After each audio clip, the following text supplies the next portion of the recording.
Pause button. शुभ प्रभात, नमस्कार, स्वीकार करें अभिवादन। आरसी विनोद गढ़वाल की ओर से प्रस्तुत है RC morning news. RC morning news के इस बुलेटिन में देश दुनिया की तमाम बड़ी खबरें होंगी। जानेंगे मौसम का हाल, क्या कुछ रहा खेल जगत में खास, और कैसी रही शेयर बाजार की रफ्तार। खबरों का सिलसिला शुरू करें इस वक्त की बड़ी खबर से। प्रधानमंत्री नरेंद्र मोदी अहमदाबाद पहुंच गए हैं। अहमदाबाद एयरपोर्ट पर उनका विमान लैंड कर गया है। इस वक्त की बड़ी खबर, कल हुए भीषण हादसे के बाद आज प्रधानमंत्री नरेंद्र मोदी अभी अभी अहमदाबाद एयरपोर्ट पहुंच गए हैं। उनका विमान लैंड हो गया है। एयरपोर्ट पर पहले से ही गुजरात प्रदेश भाजपा अध्यक्ष CR पाटिल और मुख्यमंत्री भूपेंद्र पटेल मौजूद हैं। प्रधानमंत्री नरेंद्र मोदी सीधे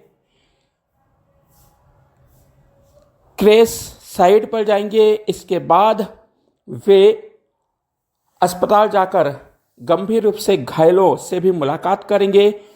समय रहता है तो वे गुजरात के पूर्व मुख्यमंत्री विजय रूपाणी के परिवार से भी मिल सकते हैं। जो खबरें सामने आई हैं उसमें बताया गया कि प्रधानमंत्री 2 घंटे अहमदाबाद में रुकेंगे, जहां पर वे सबसे पहले क्रैश साइट पर जाएंगे, घायलों से मिलेंगे, विजय रूपाणी के परिवार से भी मिल सकते हैं। इस बड़ी खबर पर आरसी न्यूज की नज़र लगातार बनी रहेगी। वहीं दूसरी बड़ी खबर आ रही है, इजराइल ने ईरान पर हमला कर दिया है। इस वक्त की बड़ी खबर, इजराइल ने ईरान पर हमला किया है।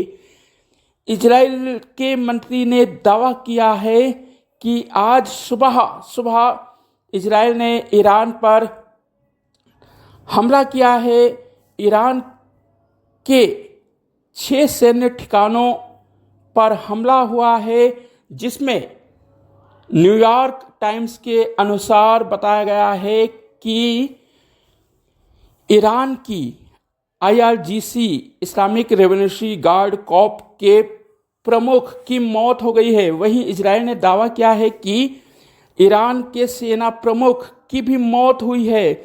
बड़ा हमला इजराइल ने किया है। ईरान के 6 सैन्य ठिकानों पर फाइटर जेट विमानों से हमला किया है। भारी नुकसान होने के समाचार मिले हैं। IRGC प्रमुख के साथ साथ आर्मी प्रमुख को भी मारे जाने का दावा किया गया है। कई सैन्य अधिकारियों और वैज्ञानिकों की मौत का दावा किया जा रहा है।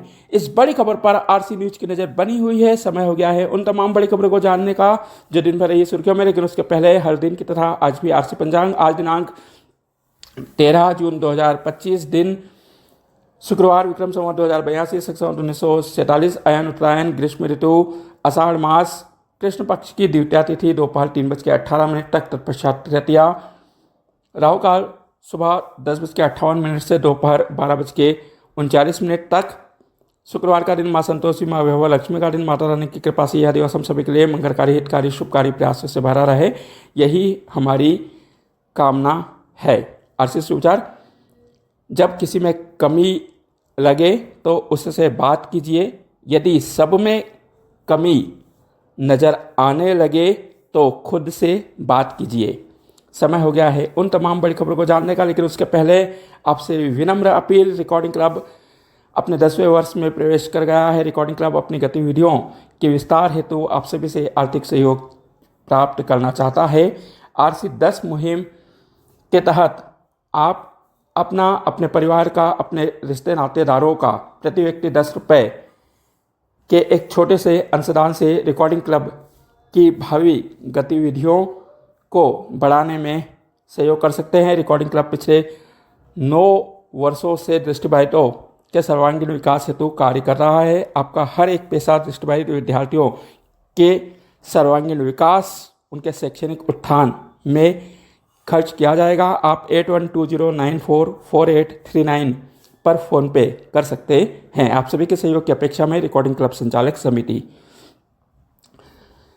कल अहमदाबाद से लंदन के गेटवे एयरपोर्ट के लिए एयर इंडिया के बोइंग विमान A787 ड्रीम लाइनर ने दोपहर 1:38 पर अहमदाबाद के सरदार वल्लभ भाई पटेल इंटरनेशनल एयरपोर्ट से उड़ान भरी, मगर उड़ान भरने के 2 मिनट के अंदर ही यह प्लेन क्रैश हो गया। एयरपोर्ट के अनुसार मिली जानकारी में बताया गया कि दोपहर 1:38 पर विमान ने टेक ऑफ किया था। 1:40 पर यह क्रैश हो गया। विमान में 230 यात्री और 12 क्रू मेंबर शामिल थे। कुल मिलाकर विमान में 242 लोग सवार थे। इनमें 169 भारतीय, 53 ब्रिटिश नागरिक, 7 पुर्तगाली नागरिक और 1 कनाडाई नागरिक शामिल था। वहीं मुख्य pilot Sumit Savarwar, first flying officer Kundan Kumar सहित 10 क्रू मेंबर भी मौजूद थे। विमान में गुजरात के पूर्व मुख्यमंत्री विजय रूपाणी भी मौजूद थे। वे लंदन में अपनी बेटी से मिलने जा रहे थे।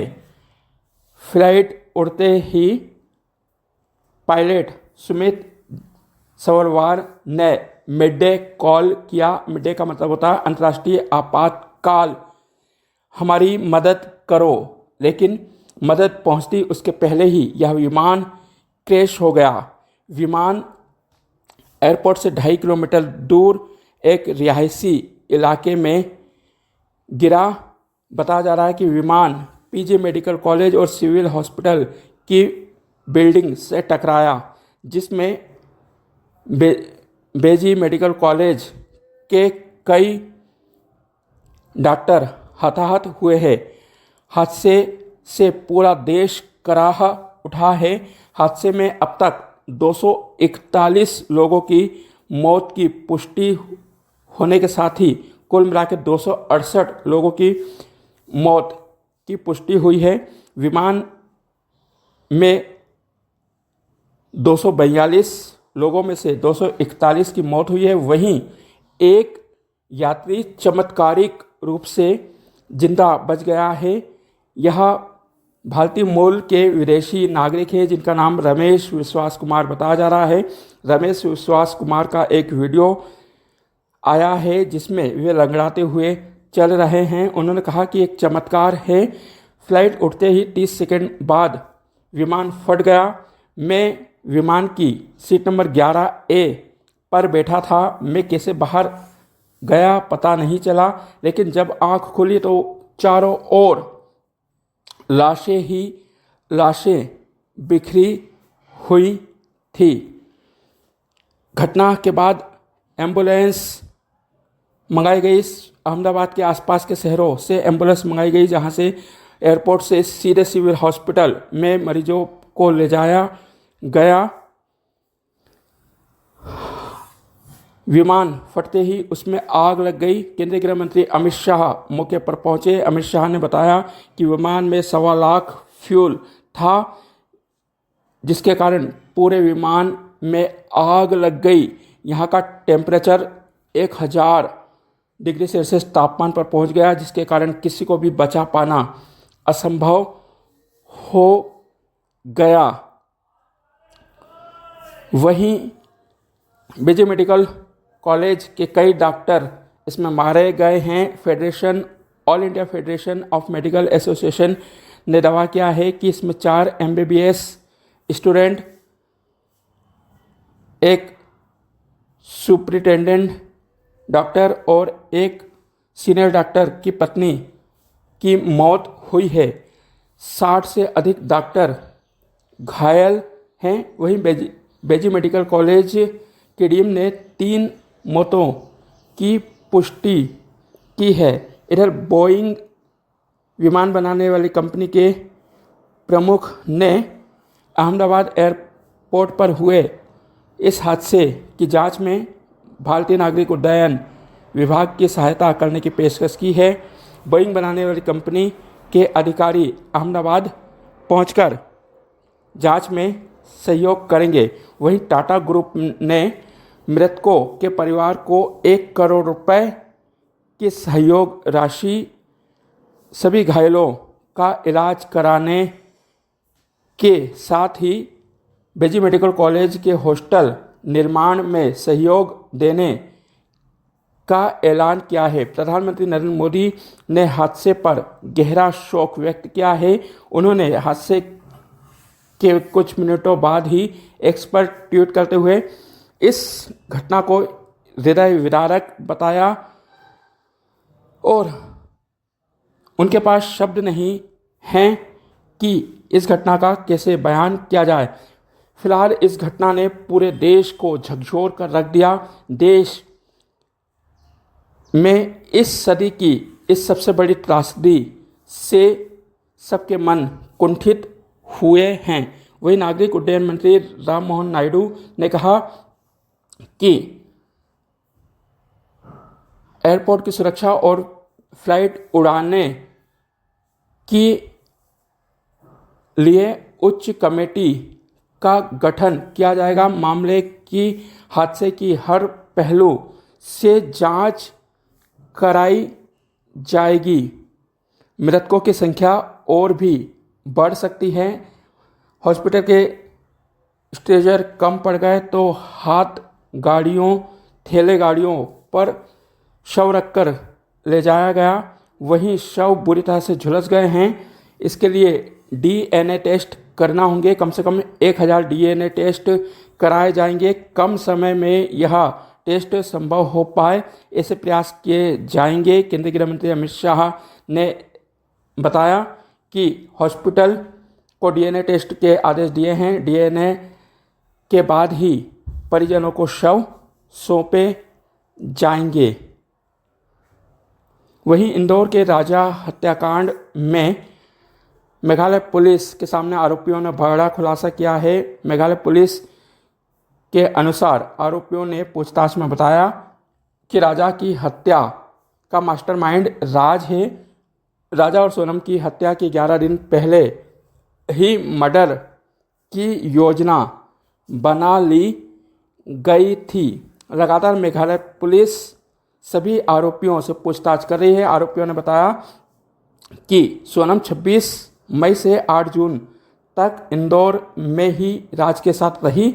वह राज के साथ ही गाजीपुर गई थी। पुलिस लगातार सभी आरोपियों से अलग अलग पूछताछ कर रही है। इनके बयान क्रॉस करके निष्कर्ष निकाला जाएगा। वही देश में लगातार कोरोना के मामलों में इजाफा हो रहा है। कोरोना की मौजूदा संख्या 7154 तक पहुंच गई है।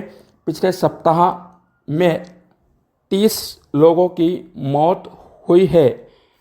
अब तक इस साल 77 कोरोना पॉजिटिव की मौत हो गई है। लगातार स्वास्थ्य मंत्रालय हालातों पर नज़र बनाए हुए है। इधर आरसीबी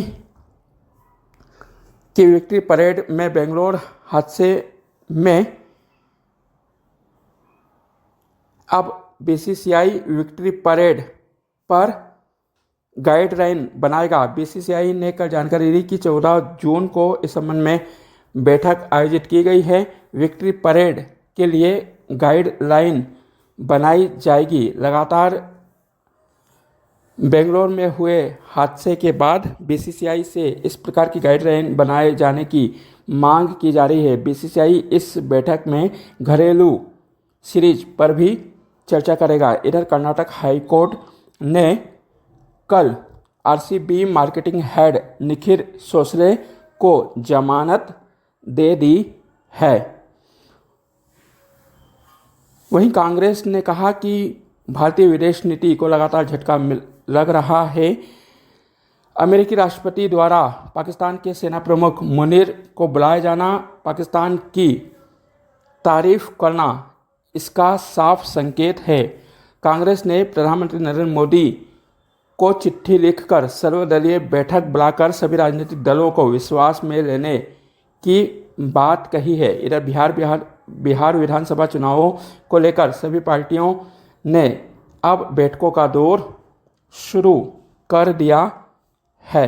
शेयर बाजार, भारतीय शेयर बाजार कल लाल निशान पर बंद हुए। बीएसई सूचकांक 823 अंक टूटकर 81,600 के पार बंद हुआ। वहीं एनएससी निफ्टी 253 अंक लुढ़क कर 24,888 पर बंद हुआ। मौसम, देश के राज्यों में भीषण गर्मी पड़ रही है। प्रचंड गर्मी और लू से जिंदगी बेहाल हो गई है। उत्तर भारत के राज्यों में टेम्परेचर 45 डिग्री सेल्सियस के पार कर गया है, तो वहीं मध्य प्रदेश, राजस्थान, गुजरात में भी भीषण गर्मी पड़ रही है। मौसम विभाग ने 3 से 4 दिनों तक इसी प्रकार की गर्मी बने रहने की संभावना व्यक्त की है।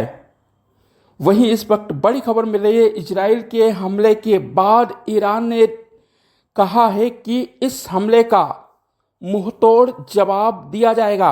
वहीं अल जजीरा के मुताबिक 2 प्रमुख परमाणु वैज्ञानिकों की इस हमले में मौत हुई है। कई आम नागरिकों के मारे जाने के भी समाचार हैं। इस बड़ी खबर पर आरसी न्यूज की नज़र आज दिन भर बनी रहेगी। खबरों को पल पल जानने के लिए आप बने रहे रिकॉर्डिंग क्लब यूट्यूब चैनल पर। नमस्कार। Stop button.